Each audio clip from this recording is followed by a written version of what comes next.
किशोर ना smart watch घेतल्याबद्दल आहे ना आम्ही त्याच्याकडून पार्टी घेतो निर्मलच्या दुकानावरती आणि बघा पुढं काय झालं.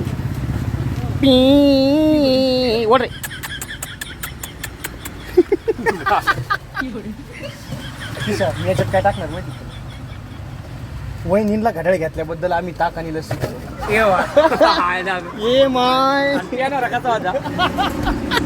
पुण्यावरून खास आमचा एकदम जिगरी दोस्त आला होता शुभम भाऊ. मग काय आज याला आम्ही सोडणारच नव्हतो. याच्याकडून आज ना पार्टी घेणार होतो एकदम तगडी पार्टी. पण तांब्यावरून एक कार्यक्रमावर रिटर्न येत होतो आणि रेल्वे चालली होती. मग काय झाकीत म्हणलं चला आता रेल्वेलाच ना आपण मागं पाडायचं ना आपण पुढे जायचं 120च्या स्पीडने जाऊ म्हणला. कार्यक्रमावरून घरी जायला आम्हाला 11 वाजले होते आणि पुणतांब्यामध्ये फक्त एकच आईस्क्रीमचं दुकान चालू होतं. मग पोरांना म्हणलं भाऊ चला आज शुभमकडून पार्टी आहे तर मग आईस्क्रीमच खाऊन घरी जाऊ म्हणलं आपण. आता आमचे वेगवेगळे नखरे. आमचा मावा कुल्फीने भागला. आम्ही कोण घेतला अहो कोण एवढा भारी होता काय सांगू तुम्हाला. प्रत्येकाने 2 मावा कुल्फ्या खाल्लेल्या होत्या पण म्हणलं मला एक कुल्फी आणि एक कोण पाहिजे म्हणलं. त्या मावा कुल्फी एवढ्या सगळ्या पोरांच्या खाऊन झाल्या आणि मी कोण दमादमानी खात होतो व्हिडिओ काढीत. तेवढ्यात प्रत्येकनी कोण हिसकून घेतला. अरे बा आपलं वाईट झालं माझ्या संग.